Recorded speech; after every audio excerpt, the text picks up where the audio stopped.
am happy to have on the program with me tonight Brother Dawoud Sabu Adeyola.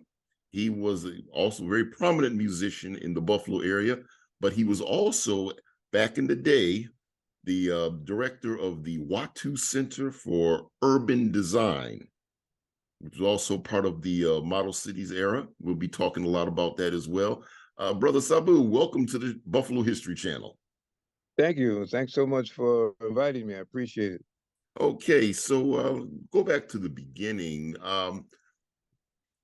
Talk to us about what the Watu Center for Urban Design was about.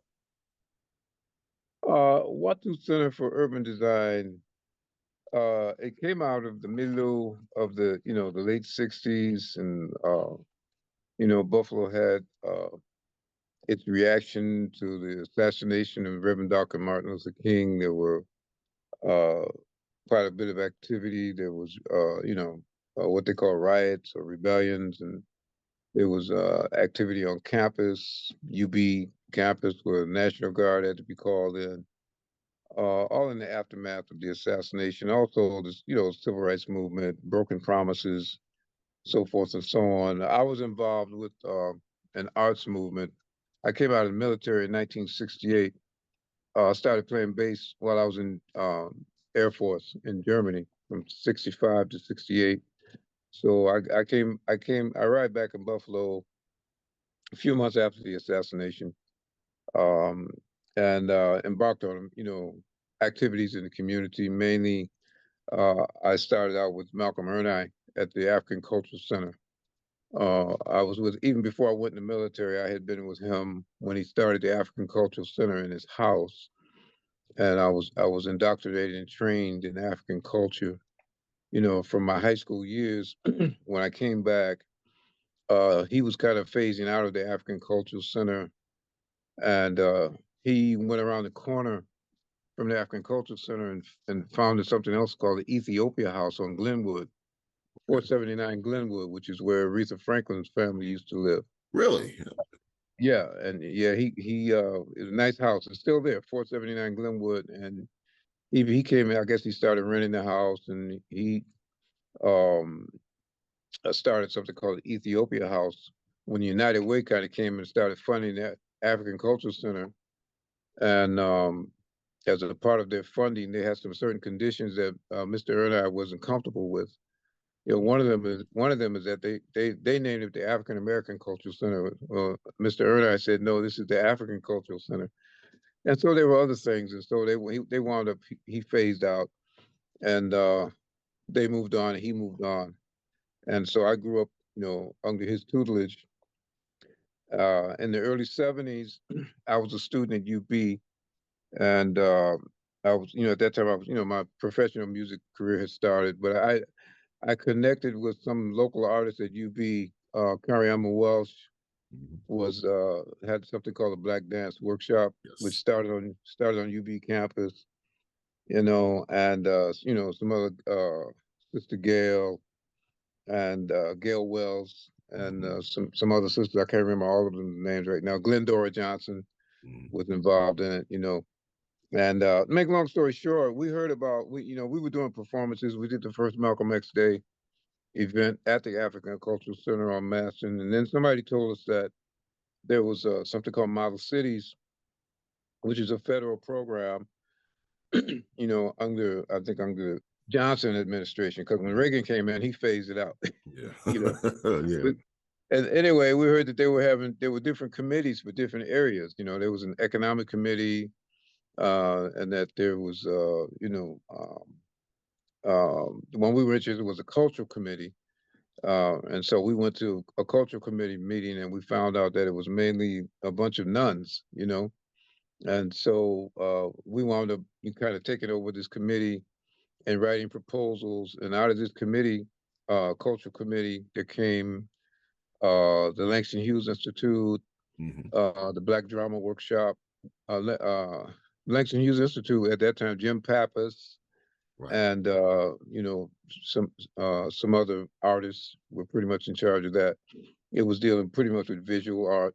Ken Moody was one of those people, and And also, a Black Drama Workshop came out of that, which was headed up by Ed Smith, and the Watu Center, which somebody working for City Hall, what's his name, Bill? I can't think of Bill's last name. Contacted me and said he wanted to have a center similar to the African Culture Center, but that would be more multifaceted. We'd have somebody donated some art. So when he first came in, there was an African art museum. Okay. The vestibule when he came in was all Yeah. original art, and then we had an auditorium there, with the stage and piano on stage. It looked like a small auditorium. Then we had the music workshop, which I brought in Onaji Allen Gums, to head up the music workshop. And also he performed in my band called Zimbabwe National Rhythm Troupe. Okay. And then we had the dance workshop, which was on the whole top floor was remodeled, to be a dance studio for the, Kariamo's, black dance workshop, which they, after about a year, they moved up to Utica in Maine Oh, okay. and purchased that building they call it the Watu Sakoni building, but it wound up being the Center for Positive Thought. Right. And that was there for a long time. But it came out of the Watu Center. Bill Cooper was there, the great artist Bill Cooper, the late Bill Cooper, who was married to Glendora Johnson. He was teaching art, painting, visual art, and he also was our building maintenance man. We had Shakur Al-Jawani, who was dealing with the photography lab, and creative writing. So there was a lot, it was kind of like a repository. It was a collective, a creative space for artists, for mainly African American artists in the community. Do you remember some of the shows in these type of exhibitions that used to have that stick out to you that came out of the center during that time? The one that sticks out the most is our grand opening. When our grand opening, we brought in Roy Ayers. Wow. Yeah, Roy Ayers was our artist for the grand opening, and I remember he came up. He brought the band up. They came up in an old hearse. Oh, it was really? it's like a hearse that had been converted into a bandwagon. Yeah. And they did a great performance right there in our auditorium, and that was our grand kickoff. But in the interim, we had a lot of wonderful people come through, because at that time there were jazz, what I like to refer to as African American classical music was very much alive in Buffalo, and especially on Jefferson Avenue. Watu Center was located on 1239 Jefferson, which ironically is just a half a block away from the Tops, where the Tops massacre Right. took place just about a year ago. You can look right across, from Tops across Right. the field on the corner, and you see the building is still there. Right. I wish somebody would give me a couple million to go back in there and redo the building, because Yeah. to Yeah, do definitely.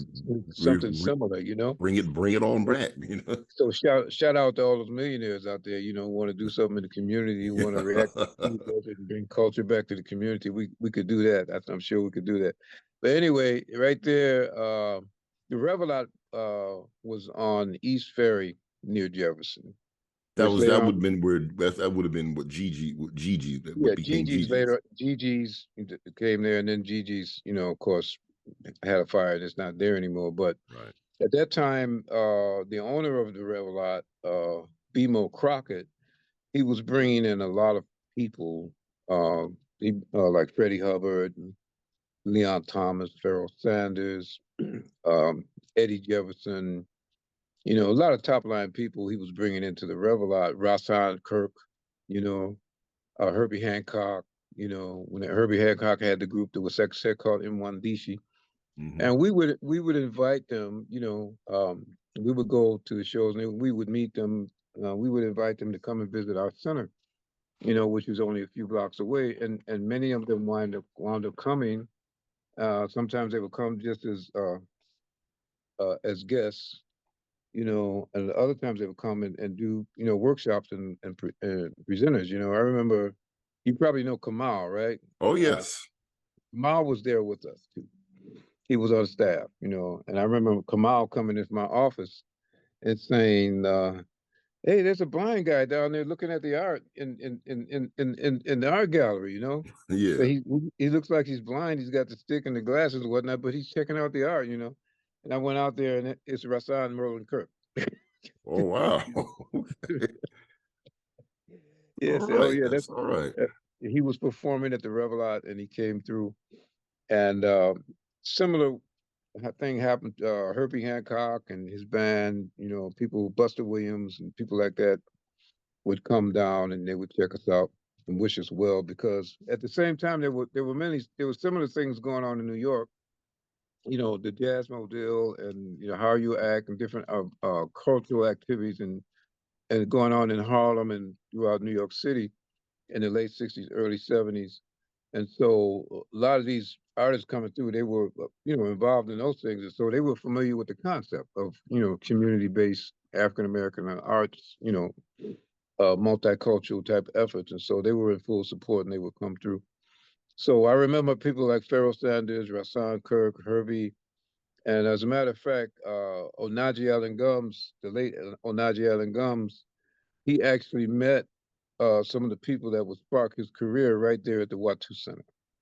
Because I remember when Norman Connors, for instance, was playing with Pharoah Sanders, and he visited the center, and our band was playing. We were playing some of Onaji was a great composer as well as a pianist, and he met Onaji there and liked you know his compositions and his playing, and talked to him about a project he had coming up. He was making an album called Norman Connors' first album was called Dark of Light, and he asked Onaji to be involved in it, and he wound up Onaji wound up you know being the arranger and also some original compositions of his were on that, and the album was a great success.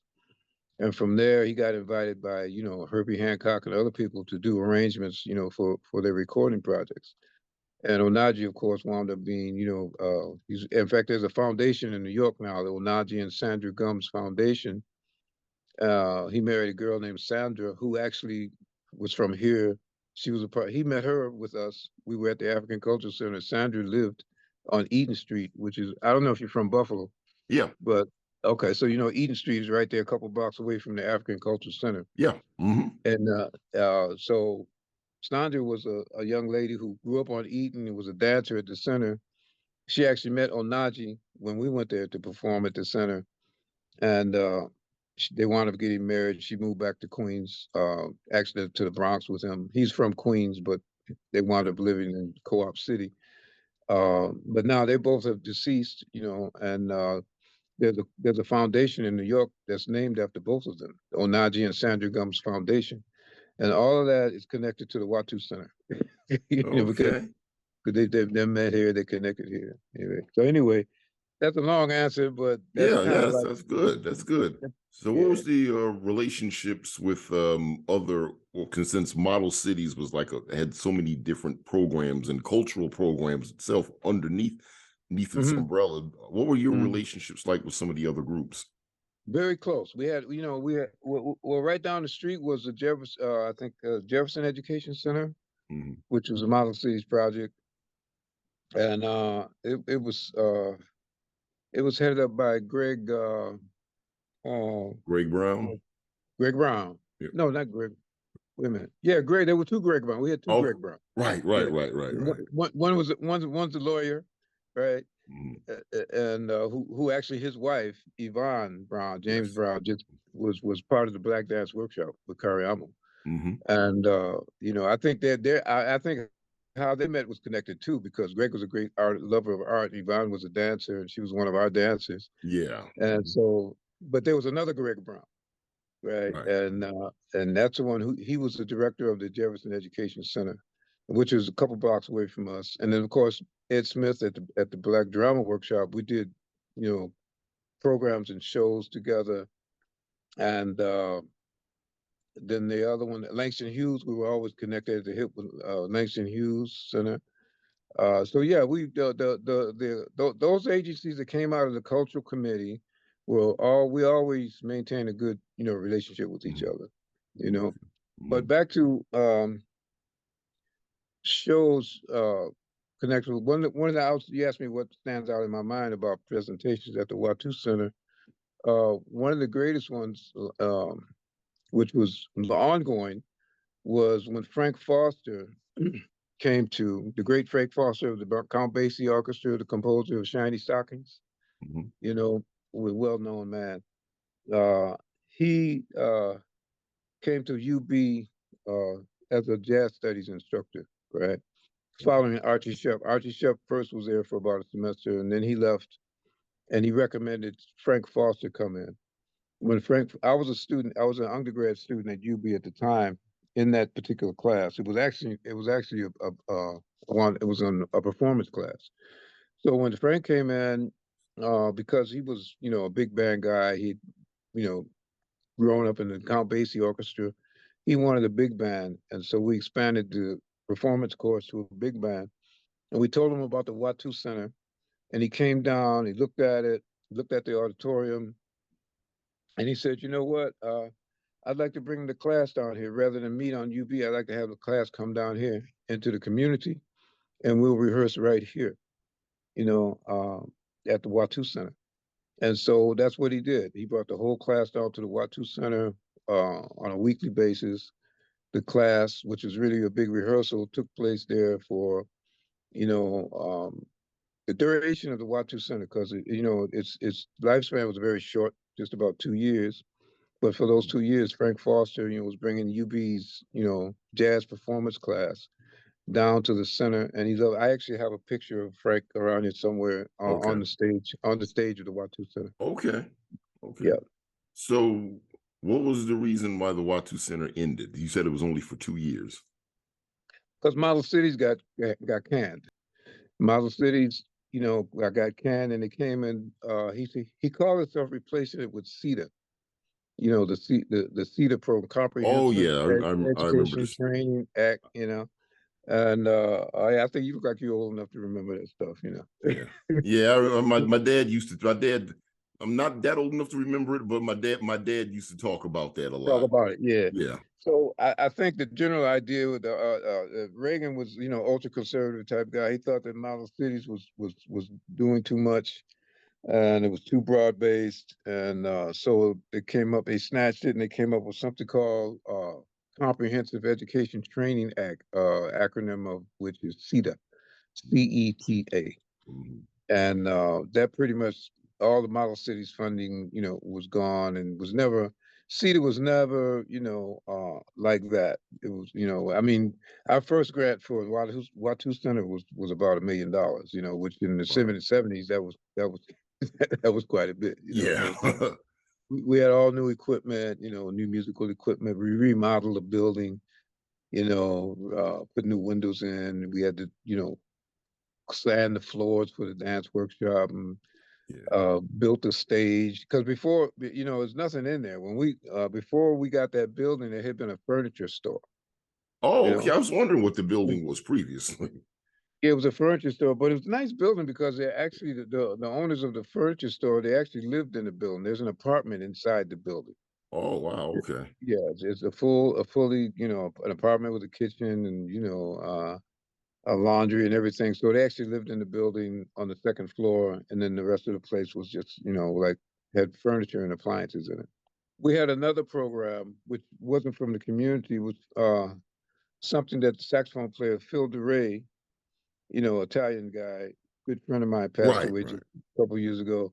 He started something called the not black, but Buffalo Jazz Ensemble, Okay. BJE. Okay. Started around 73, 74, and that was funded by CETA. And it wound up being, really, it was a good thing. It wasn't like the same level of Watu. I mean, it didn't have its own building. We rehearsed in places like the casino in Delaware Park and churches and different places. But it was a band that we started the actual, about this concerts in the park over there by the Yeah. art museum. Well, Mhm. we started that. Phil DeRay started that. Our band was the first. We used to play every Sunday. Now they have a different band every Sunday. But for the first few years, it was just us every Sunday out there. And that was Okay. under CETA. We were city employees. We had full city, full benefits. and the band was multi-ethnic. I mean, it was like half and half, between African Americans and European Americans. Had some great musicians. Al Tenney was in that band. Mhm. Joe Ford was in that band. James Clark was in that band, and also the guys who started Spyro Gyro were in the same band. Spyro Gyra actually spun out of the Buffalo Jazz Ensemble, Jay Beckenstein, Okay. Tommy Walsh, and so this was, so Cedar wasn't all bad. We did get something good, but nothing like the Watu. Watu was community based, and we had a lot of children's programs. We even did intervention. I remember one time there was a gang fight right out in front of the center, and we had these big plate glass windows, Yeah. and these guys, young guys, were out there fighting and throwing each other up against the window, and the window looked like it was going to break. And so you know, I don't know what was wrong with me, but I ran out there. I was about 24 years old, and told them that they need to stop that, and they need to, if they knew anything about their culture and their heritage, they wouldn't be fighting each other like that, and that they need to come inside and learn about their culture instead of standing on the sidewalk outside and fighting. And they stopped fighting, and a few of them actually started showing up for some workshop. One of them, I can't remember his name, he became a really good musician, studying with the, Okay. and started, I think he plays in the church every Sunday now. All So, right. All so, right. There so you we go. were we were right there in the middle of the community. We got kids, and Bill Cooper got some kids involved, and I think some of the artists now, the young artists now, came underneath Bill Cooper's sway. I'm thinking about the young man named Wajid Idris, I think Idris Idris. Wajid, Yes. Yes. and some young guys like that. They were underneath Bill Cooper's influence. Mhm. And so even though Watu Center actually goes back, I mean, 70s, you're talking about 50 years back, but I still see traces of the effect. I get stopped on the street now by people. I mean, they look like they're my age, and they say, "Oh no, no, I used to come to the Watu Center, and I remember this and I remember that." Okay. So yeah, the program is gone, but the vibe is not. The All right. vibe is, yeah. Mhm. Okay. Well, then, is there? I'd like to thank you for taking some time out of your schedule to be with us on the Buffalo History Channel for a great story about the Watu Center. Thank you very much for having me. I think it's very important. Yes. Thanks for remembering us, because it's one of those. One more thing about Yeah. Watu Center. It's where Kwanzaa was born. You know, Yes. Kwan- Mhm. Kwanzaa is a big deal now, right? Oh yeah. But Kwanzaa, in those days, nobody knew what it was, and so what we did at the Watu Center, we sent a small crew of people. I think Brother Rakib Adeyola, also known as Ted Mitchell, and Khalil Muharram were two people that we sent to Brooklyn, to a place called there was a school in Brooklyn on 10 Claver Place called the School of the East, Mhm. and they were doing Kwanzaa. And so we sent a small crew down there to study Kwanzaa, how they did it, and become versed in it. And they stayed down there, for a while, about 6 months, and they came back, and that's when we implemented Kwanzaa in Buffalo. And like I said, of course, now Kwanzaa is a big citywide thing. It's even in the schools. Yes. But Watu was the first to do it. Okay. Well, All we'd right. like to thank you for being a part of the Buffalo History Channel. All right. Thank you very much for having me. All right. All right.